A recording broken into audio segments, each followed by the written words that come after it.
कर्पूरगौरं करुणावतारं संसारसारं। ओम शिवाय, जय माता दी। पुनः स्वागत है आप सभी का। चलिए हमारा विषय ले लेते हैं। शादी के लिए, विवाह के लिए, उत्तम विवाह के लिए इसे गौ माता को खिलाएं। 11 दिन बाद रिश्ते आना शुरू हो जाएंगे। और ये किनको ध्यान में रख के वीडियो बनाई गई है कि जिनकी आयु 32 वर्ष या उससे ऊपर जा चुकी है।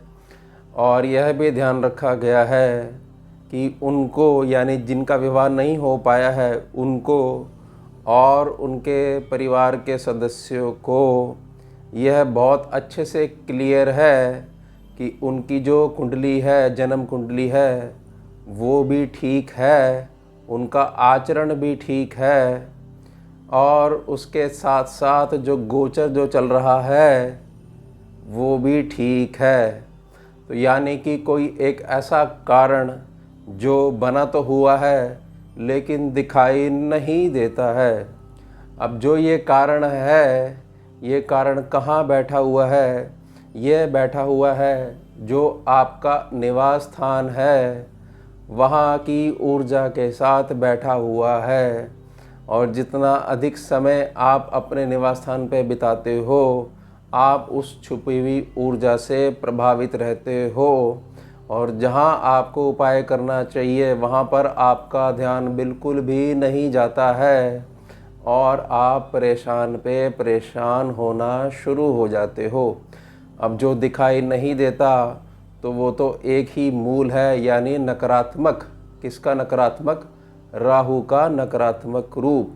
अब ये छिप के जो बैठा हुआ है, इसको निकालना है और गौ माता तक इसको ले जाना है। और इसके पश्चात 11 दिन का इंतज़ार करना है और ऊर्जा जो है सामान्य हो जाएगी। और आपका जो विवाह रुका हुआ है इतने वर्षों से, उसके लिए रिश्ते आने जो है शुरू हो जाएंगे। चलिए उपाय समझते हैं और बहुत ध्यान से समझिएगा इसको और बहुत ध्यान से इसको करिएगा, क्योंकि स्टेप्स इसमें काफ़ी सारे हैं और बहुत ज़्यादा महत्वपूर्ण हैं। क्योंकि आपने सिर्फ एक ही बार करना है जीवन में, इसलिए बहुत अच्छे से समझिएगा और बहुत अच्छे से ही करिएगा। किसी भी प्रकार का उपाय में चेंज पॉसिबल नहीं है, क्योंकि स्कैनिंग के जो भी उपाय होते हैं उसका कोई भी अल्टरनेट नहीं होता है। कोई भी अल्टरनेट नहीं होता है तो किसी प्रकार का प्रश्न जो है वो उठ ही नहीं सकता है। इस बात का बड़ा ध्यान रखिएगा, मेरी बड़ी प्रार्थना रहेगी। चलिए उपाय समझते हैं। आपने बुधवार की रात्रि, यानी कि बुधवार का दिन, कोई भी दिन हो सकता है, कैसा भी महीना हो सकता है, कोई भी हफ्ता हो सकता है, पहला बुधवार भी हो सकता है महीने का, दूसरा भी बुधवार हो सकता है। बुधवार की रात को, यानी कि सूर्य देवता जब अस्त हो जाएंगे, उसके पश्चात रात्रि को एक बड़ा कांच का बर्तन लेना है। ये भी किसी भी शेप का आप ले सकते हो, ये ध्यान रखिएगा। कांच का बर्तन होना चाहिए जिसको मर्तमान भी बोला जाता है। और उसमें शहद भर लेना है, शहद उसमें डाल देना है। बहुत अच्छी क्वालिटी का शहद लेके आइएगा।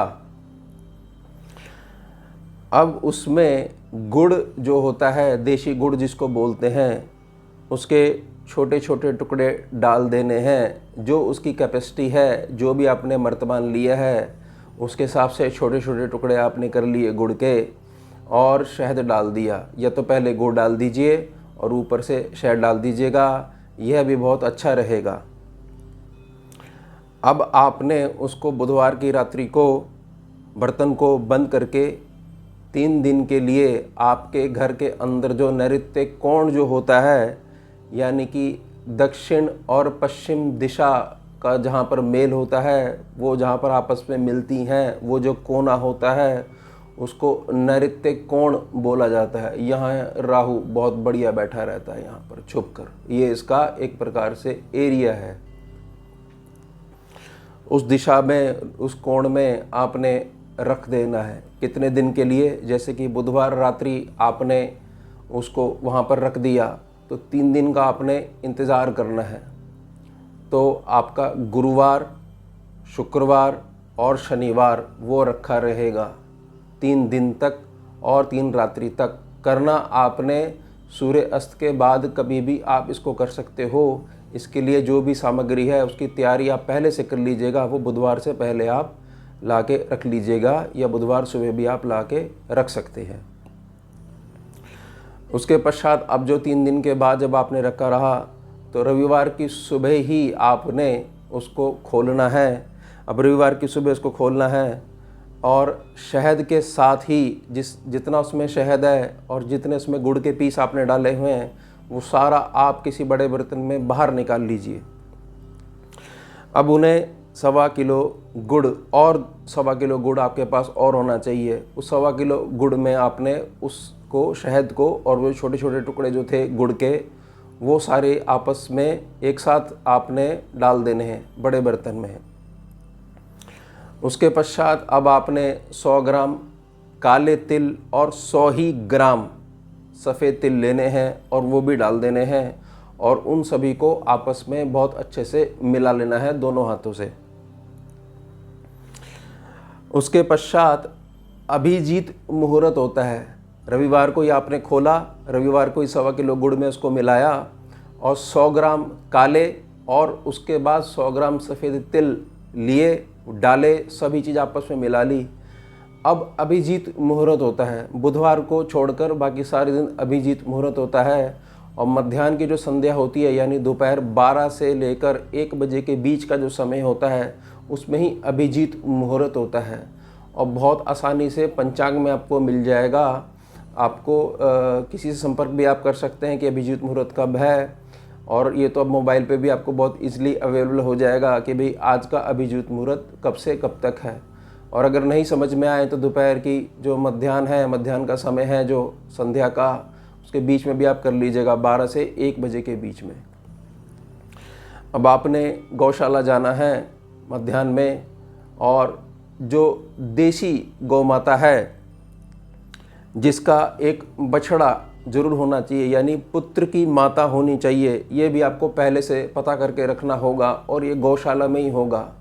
अगर गौशाला आपके नज़दीक नहीं है तो पता करना पड़ेगा आपको, क्योंकि ये एक ही बार का उपाय है और ये बहुत सटीक उपाय है। ये सारी ऊर्जा को बाहर निकाल देगा। जो ऊर्जा आपका विवाह नहीं होने दे रही है और बहुत साल हो गए और आयु भी आपकी 32 से ऊपर जा चुकी है, 35, 36, 37, 38 साल तक हो चुकी है, क्योंकि जो जहाँ पर को छुपा हुआ जो राहु है वो ऐसे पकड़ में नहीं आएगा, उसको बाहर निकालना पड़ेगा। और ये जो चीज़ें हैं ये एक प्रकार के यंत्र हैं जो उसको वहाँ से बाहर निकाल देंगे। उसके पश्चात केवल जो अच्छा जो राहु है, जो होना चाहिए, जो मदद करता है, वही वहाँ पर विद्यमान हो जाएगा। उसे खिला देना है और एक 5.25 मीटर गहरा नीला डार्क ब्लू कपड़ा आपने लेना है और जो देसी गौ माता है जिसका बछड़ा होगा उनके माथे को आपने स्पर्श कराना है उस कपड़े को। उसके फोल्ड बनाकर छोटा कर लीजिएगा उसको, और वो जो गहरा नीला जो कपड़ा है जो कि राहु की ऊर्जा को बहुत तेज़ी से खींचेगा, उनके माथे पर स्पर्श करा देना है। सदाशिव अम्बा के साथ में गौ माता के जो माथे का स्थान होता है वहाँ पर उनका स्थान है, वहाँ पर विराजते हैं। स्पर्श कराते हुए वहाँ के जो सेवादार होंगे, वहाँ पर गौशाले में जो भी सेवादार होंगे जो वहीं पे रहते हैं, उनका परिवार भी वहीं पे रहता है, उनको वो कपड़ा जो आपने स्पर्श कराया है और उसमें कुछ दक्षिणा मिलाते हुए, थोड़े से पैसे मिलाते हुए या कुछ खाद्य सामग्री भी आप इसमें और भी जोड़ सकते हैं, लेकिन दक्षिणा जरूर रखिएगा, क्योंकि युग ऐसा चल रहा है बगैर दक्षिणा के थोड़ा सा व्यक्ति लेने में संकोच करता है, लेकिन दक्षिणा साथ में होती है तो वो भेंट स्वीकार कर लेगा, स्वाभाविक है। और सप्रेम आप भेंट करिएगा, ये दान इसको मत रखिएगा कि भाई हम आपको देना चाह रहे हैं, आप इसको प्रयोग कर लीजिएगा।